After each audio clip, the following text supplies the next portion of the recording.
y'all, and welcome back to another cup of conversation. Where we have conversations worth having. I am your host, T. And I'm your girl, Coco. And we are back with another Anywhere But There series episode. You are now tuned into us at The Hive, Houston. Mm-hmm. Make sure y'all come and check them out. I've been saying this weeks on weeks on weeks. Y'all haven't listened by now, you're a creator, you're missing out. Okay? You Sleep. Yes. And we back solo dolo. Yeah, just us. So we gonna hop right in it. You feeling good? I actually am. Okay. My nerves are a little up in the air a little bit because I ain't mentioned this on the podcast because I ain't want to mention no current. You know how you got to kind of wait till stuff play out a little before you talk about it on a public platform, but I done had to go to HR at my job, and it's bringing a little anxiety up in here. You know what I'm saying? Anxiety, like I'm stuck between like standing on business and really, not letting the ball drop whenever you're not. Yeah, whenever you're not mad no more. You know how black people get I ain't mad no more, so they kind of just let it go. I'm trying to stay focused and stand on business, but do it professionally and let them know my value, the issues, and all that. So my nerves is a little jumbled, but I'm dealing with it because I got to get through it. It's whether I'm scared or not, it's coming. It's big girl panties on. It's coming, baby. So luckily my vacation is set right after the meeting. So I'm going to go relax. Fight and leave. Yeah. So that's how I'm feeling. How you feeling and dealing? I'm feeling good. I really don't have any complaints. I feel like we talked about it with the last guest about just giving your problems to God. And I feel like that's what I have done. And I just, but the thing that I've been making sure I do too is not only giving my problems to God, but once I give my problems to God, being intentional about still being solution based. Okay. And not just giving them to God and not thinking about him anymore, or just God gonna deal with it type of thing. And He is, but still being practical in the way I find solutions for situations and stuff. So, but right now I'm feeling really fine. I'm feeling really good. We back at work. My daughter is about to go back to school. It's gonna put us back into a routine. I'm expecting of that. So yeah, I've been pretty good. That's good. Hey y'all, it's your girls from A Cup of Conversation, and we are interested in your brand. Are you looking for a new audience to be in front of? You need some marketing or extra promo for your brand? Well, all you have to do is go to the link in our bio, click the link, fill out the ad spot form, and we will reach out to you. But to go back, I know the last time they saw us together, we had our talk about the podcast and our expectations and the different thought processes behind the podcast. And I ask myself all the time, first of all, I pride myself in making sure I teach this to my daughter about not removing her from difficult situations. For an example, she didn't really like the school that she went to this year because it wasn't as social or student driven as she has been accustomed to. Right. But I left her in the school not because it was good for what I had going on, but also because I didn't want her to be accustomed to running away from difficult situations. And I feel like even in difficult situations, it's something you can learn from it. Right. And so I thought about these questions for myself because I said, what is that thin line between removing yourself from difficult situations and versus sticking them out for whatever the reason might be, the greater cause or just to have a clear understanding, whatever that is. And I look at the podcast and what we're going through now is a difficult situation for me because the easy thing for me to do is because I can, and I've heard you talk about this before, the free will, is to say, well, I'm just done with it. I'm not going to do it. If it ain't done how I want it to be done, then I'm just not going to do it. And I think sometimes that gets disguised as me not having a voice in a situation. By just sticking around even if I'm not completely happy. But for me, it's not that I don't feel like I have a voice in a situation. It's just that I want to make sure that I'm not running from difficult things. Gotcha. And running from things that when they get difficult. You get what I'm saying? I like that you said that. That's kind of how, like, when I was talking about my feelings, my dealings, I was trying to make sure I'm not just running from that problem instead of speaking on it and saying how it made me feel and saying here goes a couple solutions. What can we do to move forward with this? Like, I could have just quit the job. Right. I could have said, fuck them people. You know what I'm saying? There's more jobs where they ain't stopped making them bitches when they made this one. So, right. I could have went that direction, but like you said, it's value and it's lessons learned sticking through those difficult situations. Right. So what would you say is a thin line though? Because we do still have situations that are difficult because they're not supposed to be had. You get what I'm saying? Like it's not supposed, you're not supposed to go through it. Maybe it's a situation like, and this is just an example. If you're in a toxic relationship, the relationship is toxic. It's not just that it's difficult. It's toxic, and you need to leave. You need to not stick this out. Sticking it through is not going to change nothing the situation. From that. Yeah. And so how do you balance that? How do you come up with a solution that says, this is Krista, this isn't T, this is not a situation to where you can stick out. This is a situation to where this does not align with who you are or what you believe in. Or this is something that you align with, but it's just not going in your favor at the moment because you have to iron out X, Y, Z. Yeah. Girl, this is a good topic because I feel like I'm going through this in pretty much every aspect of my life. From family to relationships to my job to this business. Like I'm always at a point where I'm like, is this too much stress? I can really start with my family because like I've been trying to put things together for us to have family reunions, be more family oriented, like act like we family and stuff, just like linking up because we do like regular Black people link up when somebody die. You know what I mean? Like when shit get hard. So I've been trying to be the one to do that, and I'm not the matriarch of the family. I'm not the oldest person in the family, nor am I the one with the most money. So it get frustrating trying to get everybody all on your same page. I'm not gonna lie, I pretty much already gave up with them on that. Really? Already? Yeah. I mean, I've tried, like, it's certain situations where you can tell that people not trying the way you trying, and regardless if it's something new, you got to kind of teach them, a little bit. And I'm like, okay, maybe they're not used to this kind of structure, because I ain't gonna lie, I took a few pointers from your family meetings. Y'all having little groups, and this person does this, and this person does that, and we all chip into this. Y'all, even if you ain't gonna do nothing, we know everybody gonna send this amount of money. It needs to be sent by this day. If you don't have it, send little pieces until you get to that day. You know what I mean? Like, communicate. Talk about what you can and can't do. I think the thin line in all of them boils down to communication. Because it's things that in this podcast that I expected from you that I didn't communicate to you. And I wasn't like, I'm always trying to prejudge like the outcome of it instead of just saying, hey, Coco, this shouldn't be ran like this. Let's try it like this. And then 9 times out of 10, when I have done that or I went around and took that way, you were like, all right, bet. Okay. And I'm like, damn, I done sat up here arguing myself about this shit, thinking about I'm about to argue with her about it. Like, you know what I mean? Like, it's just, I think anticipating things being difficult. And anticipating the worst. So like,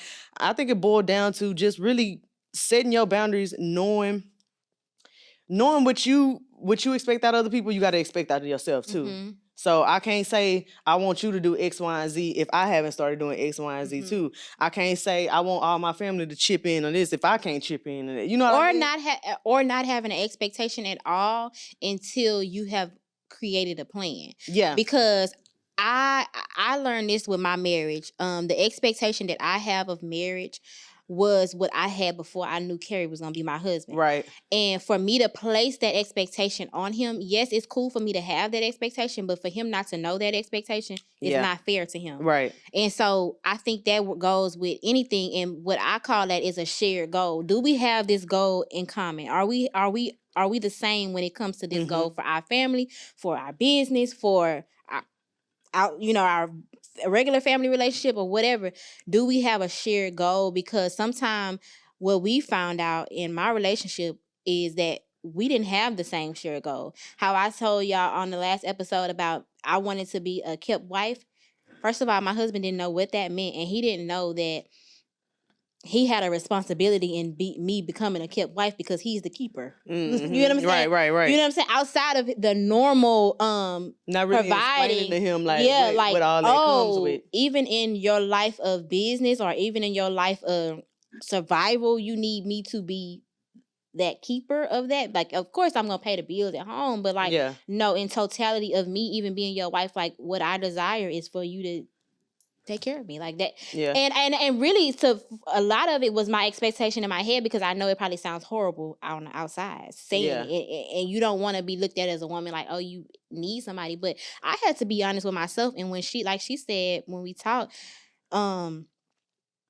you will never be aligned with your goals until you know your goals and you own what you really want out of life. Yeah. And I felt like me suppressing that because of what the stigma was holding me back from ever getting it. Exactly. Or ever having somebody keep doing that me. too. Because like, I always pride myself in not being a girl that's needy or the girl that need a man. Miss Independent needs to leave the building. Okay. Please, has left the building. I don't want to be a care woman, because I do still want to do, I thrive off of being, I ain't gonna say needed, but like I have like a goal and a vision for media, and the way I see myself going with it, I thrive off of that. Like I thrive off of doing the reels and having little ideas and doing stuff like that. So I don't want to be kept. I just want to be, how should I put it?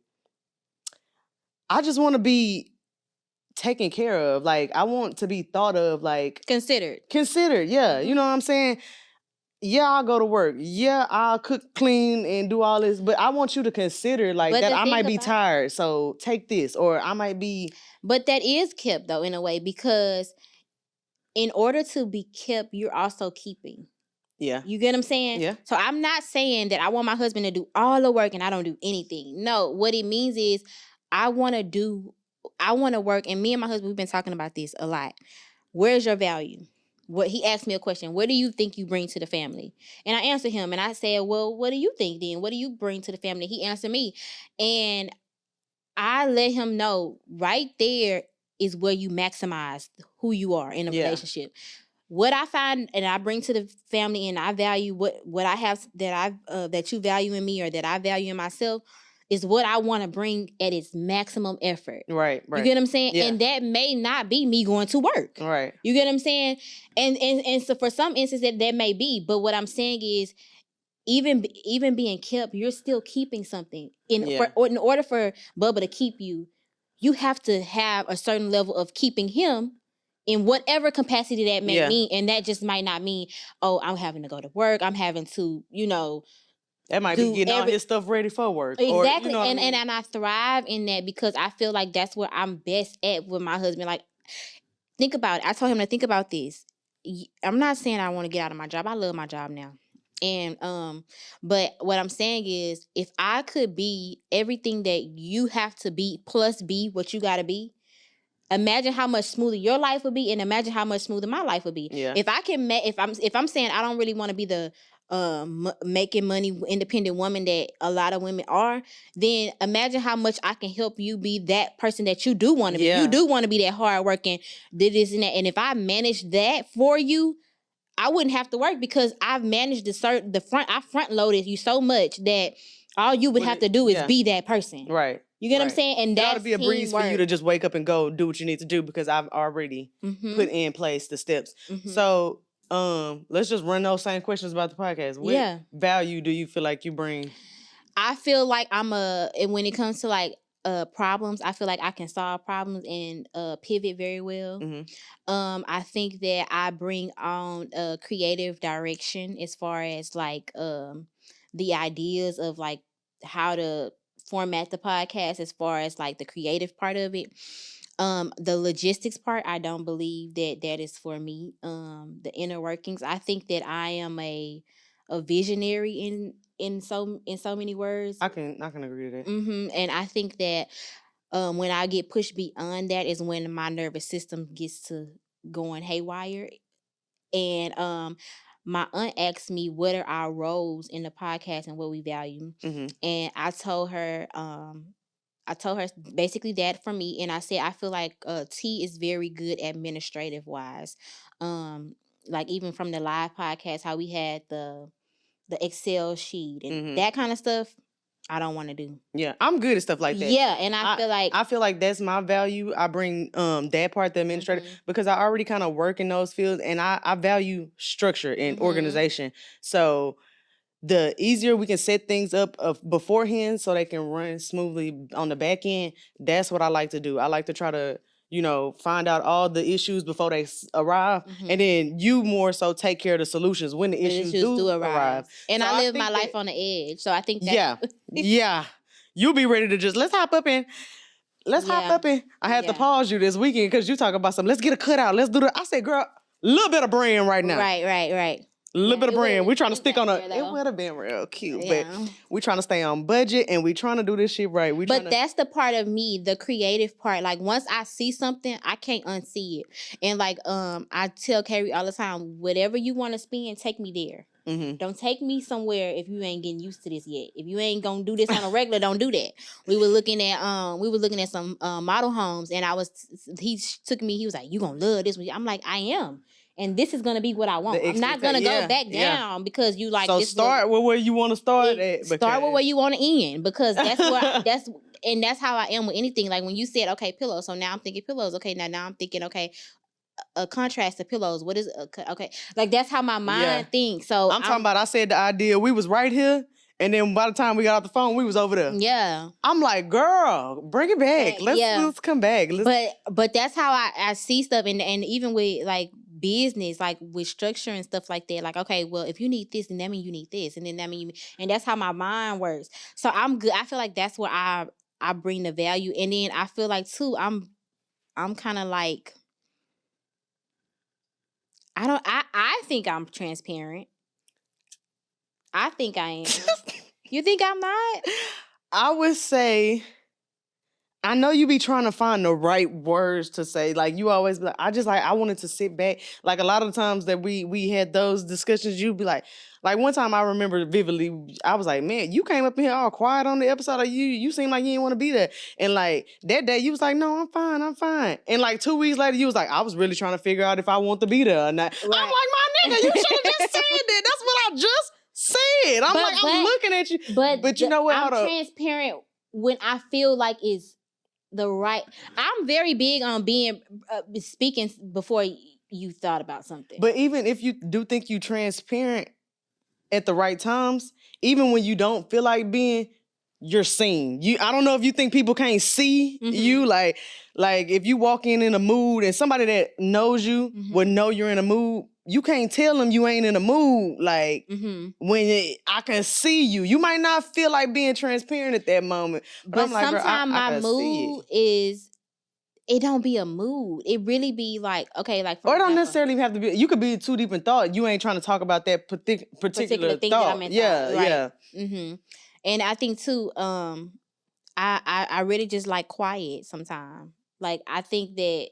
I'm not mad at that either. You know, because I feel like too, my mama, she joked with people all the time when they come to the house, and she always like, oh, I don't take it personal, Krista. I did this to her the other night. We were talking about her business, and I gave her such great insight for her business and how she should move and the content that she need to create and this and that. And I woke up the next morning because I realized when I got done, I just got up and went in my room. I didn't say, okay, well, nothing like that. And she was like, Krista, I'm so used to you being like that by now. Like, I just got used to it. But I don't think everybody not my mama. Right. And so I do have to, but I apologize because I'm becoming more aware of I am awkward and I am weird and I don't do things the right way all the time. So I just try to be very, okay. And then also, I'm also getting more used to like telling people how I feel. Okay. Because at first I didn't want to be confrontational and I didn't want to do this and that. But just saying like, oh no. I can't keep on picking up friends like this. You was like the second, well, I ain't gonna say the second. Yeah. What, the third, like, yes, I can't do that with y'all. Just say it. It ain't no confrontation. We ain't finna be for real. Like, it's not. It's just gonna make it. It feels a little awkward in the beginning of it, but like once you get through the conversation, I'll just be like, hell yeah, right? That motherfucker. Now I feel so much better about this person, or I feel so much better about the idea, or whatever it is. But yeah, I get the straying away from it because it don't feel good going into it. Like it don't feel good having to ask somebody, well, are we friends? How do you think about me? Right. You know what I'm saying? Because you're going to get that real answer. Right. Especially if y'all have had some friction or some shit like that. Like, you're going to get that real answer. So, yeah. I mean, I get it, but I ain't never straight. Baby, let's talk. And I think when you are dealing with a person that you might, again, this goes back to like the expectation or the thought of people before knowing. I look at T like a rah person. So I might not be I might not be as reserved with a person that I don't deem as rah. Well, yeah. I'm gonna be more reserved with you because I don't want to be rah. So yeah, then I'm like, saying. I'm anticipating whatever I say becomes rah. Then I'm like, okay, no. But then if it's a person that I know is kind of like me, then I'm like, yeah, hey, I've been thinking and because I know that that'll be the same in. You know what I'm saying? I swear this is like deja vu because my two best friends in 10th grade set me in my room in my mama's house and we was having like a friendship conversation. And they was like, yeah, Tia, we don't come to you because you very judgmental. I mean, I don't know if that was their exact word, but they was like, yeah, you always like straightforward. Like you too much sometimes. I was like, me? Yeah. Me? Oh my gosh, guys. I think T, what I noticed, and I can always tell, it's like every time I be spot on. Anytime I feel like T done sat at home and thought about something all week or feeling away all week, I be knowing and dreading coming to the podcast. I can always tell. And I can tell when the dread is on your face, it's because we have two different styles of addressing the situation. Like, you're more, let me think about it. Let me make sure I have the right things to say about it. And I'm more, and I guess I should do that more. And you probably should do this more. And I'm more so like, nah, let's talk about it. Because sometimes I can say I should wait to talk about it because I don't have the thought process fully mapped out. And you know, I haven't thought of put myself in a situation like, okay, are you the one? Because like I said, I can't expect something from you that I'm not doing myself. So I haven't ask myself, have you done the things that you want her to do? Or have you done the things that you finna go up in here and complain about?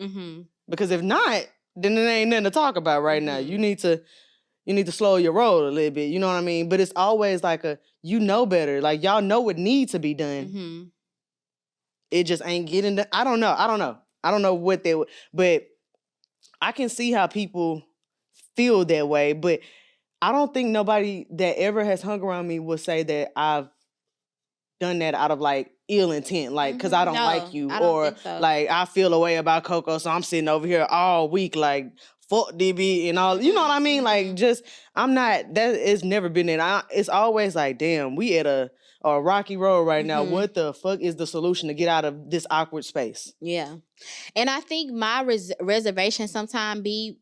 Because I pride myself, and this is one of the things when Carrie asked me, what do I bring to the family? Like, what value do I have? I think that my value is emotional intelligence. Like, I feel like it's not so much that I'm running from difficult situations or having hard conversations. It's just that I want to address situations with the most emotional intelligence as possible. And I'm working on that. I'm definitely working on that. And I teach Kari that, and I feel like and I teach Carrie that too. Like, he can tell you, like, yeah, you're right. And we read a book over, we went on vacation and we prioritized reading this book that we had been supposed to read for the longest. And the first chapter was the 7 principles of having a long-lasting marriage or a healthy marriage, one of them. And the first chapter of the book was emotional intelligence. And it was so funny because he had asked me about what do I bring to the family, and I told him emotional intelligence, and he just really just felt like, that ain't nothing. Yeah. Da, da, da. And I said that is a big part of having a relationship. Because if we always just reacted on our emotions, especially me as a woman, and then you often do, Carrie, I'm speaking about Carrie, often you act off emotion. You be like, well, you just made, I'll be like, but that is, in that moment, that's when you have to use your intelligence and say, whatever. And I can agree. I've been trying to work on that, but it's showing up in my relationship to where we lacking emotional intelligence, and it's getting to where we trying with each other with that, you know, we trying to small emotional intelligence talking and trying to do the right things, but it gets to that point where we get frustrated and we blow up and go back to that old shit. You know what I mean? So like it gets sticky trying to navigate the intelligence part of it all. But I think that is something to learn. Like that is something to really hone in and look into, because it makes for a better conversation if y'all are not like rah-rah at each other. You know what I mean? And my mama asked me one time, because oh my God. So I think I figured out what my content, my extended content will be. It's going to be family. Whether it's with my mama. That shit should have been like a no-brainer. I'm like, girl, you about to make me mad. Right. I know. She been saying that. But we have the best conversation. We had a conversation last Sunday, and we started off with the conversation, and we talked about women. We talked about women and men, and I don't think that women understand men, and I don't think men understand women. And I think if we spent enough time learning the autonomy of a woman and the thought process of a woman as far as a man, and then the vice versa for women, then we would have better relationships. And I think my mama said something about, we talked about having, like, because when I'm in a conversation, I'm telling you this, and I just want you to understand it. And she was like, so why is it always about who's right or wrong? Is it always about who's right or wrong? And I said, some instances it's not about who's right or wrong, but sometimes it is, because if this is the wrong way, then we can't keep doing the wrong way. So it's not about, oh, I was right or you was right or you was wrong. It's about, this is the better way and this is the right way. We need to handle this so we won't encounter this again.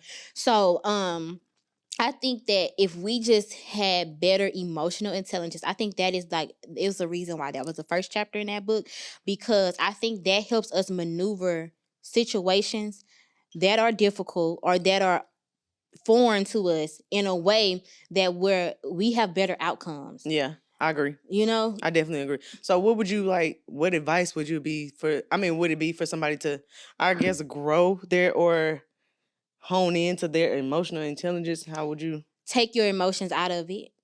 Give space. Listen, let me say this though. And I've been working on this because, and that's why I say it has to be a space where you understand each other. Women are emotional. Yeah. That's who we are in general. That's why I said girl. And even with me and T relationship, we are emotional. If I feel like, oh, this bitch get on my nerves, oh, she always da-da-da-da-da, that's fine. But ultimately, what is the situation at hand? Right. Have those moments. If you gotta say it, if you gotta, look, bitch, you getting on my nerve, that is fine. But you have to then move from that. Like, it's not to say that you can't have emotions, but we gotta move from the emotion. And that is the part that men have really well, moving from the emotion. They're more on logic. But what I tell Carrie all the time, when I bring you emotion, don't bring me logic right away. Let's sit in the emotion of it. Okay. Let's sit in the emotion of it right now. Because we got to do both sides. We got to do both. We got to do both. And so I feel like if you sit in it with me, I have a softer spot to even hear your logic. You get what I'm saying? Yeah. If you go straight to, well, that don't even make sense because X, Y, Z, I'm not ready to go there right now. Yeah. I'm not ready to hear why my emotions don't make sense. Yeah. So I feel like I'm still feeling my feels. It is what it is in my mind. And if you care about me and you care about how I feel, we have to talk about how I feel. Yeah. And how I feel is sad right now. How I feel is unseen right now. Whatever the feeling is, I feel it right now. So we can't negate that. Yeah. So I think the way to move towards emotional intelligence is to know how to navigate emotions without it showing up as dissolution, like not being able to have a solution. I think that, have your emotions. Okay, let's move from your emotions now. Right. You get what I'm saying? So that would be my only takeaway from it. I love it. I think this was a good talk today. You want to do our last sip? Pick one of these. Let's get spicy. You pick one. I'm gonna pick one. I'm going from the bottom. Oh, come on! I don't have one. Okay, what's your pick another one? Okay.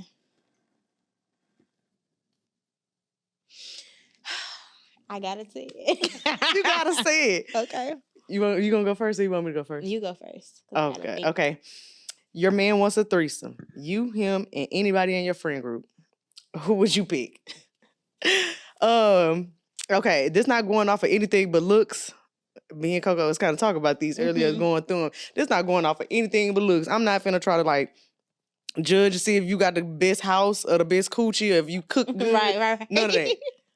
If I'm talking about who look good or who'll be fat in the bed, I'm gonna go with Brittany or Darren. Now, if y'all know my friend Brittany, she look like me, so that's why I picked her. Right. Okay. We got the same kind of brown skin build, got the same build. Now, Darren, she's a wild card for me because I don't usually like, I'm not gonna say light skinned girls, but I'm not a busty person. I'm looking at the ass. And Darren got more titties than she got. Well, she look equally yoked. Oh, she's not equally yoked. She been in the gym. My girl pretty equally yoked. Okay. But yeah, Darren or Brittany. Okay. Queenie for the spice. For the spice. If I had to go pick again. Okay, so mine says, "Who's your favorite ex?" I don't have favorites. Oh, that's messy. That's so messy. But it's good because I don't really have a lot of exes, to be honest. Okay. So I would have to say my high school boyfriend. Okay. Why would you say that? Y'all had a good relationship or you just liked him? I feel like we had a pretty decent relationship. He was very kind, and like he did what he had to do to make me happy. Like I feel like we just what I will say is I don't think that we would have lasted past our young adult years. Yeah, okay. And me, adult now, and then thinking about the type of person he was and what I desire out of a man is not the same anymore. So that it wouldn't work now. But I feel like if I had to say an ex, it would be my ex, my high school boyfriend. Who would I say? Probably my senior year sweetheart too. Like my junior, senior year sweetheart too. Because I feel like with my exes, I've always been friends with them. So we always had good friendships. Now the last nigga was toxic, so but that dude from high school, I feel like we'd be cool if we were still together. And I think too, his family, I would say my ex because his family, I love. Well, I don't know, because now I'm super pro black. This nigga was mixed. His mama white, so I don't know. I don't know. It might get a little messy in the waters. This question was messy, though. Yeah, that was very messy. That was a messy question. Because why would I have to say my favorite ex?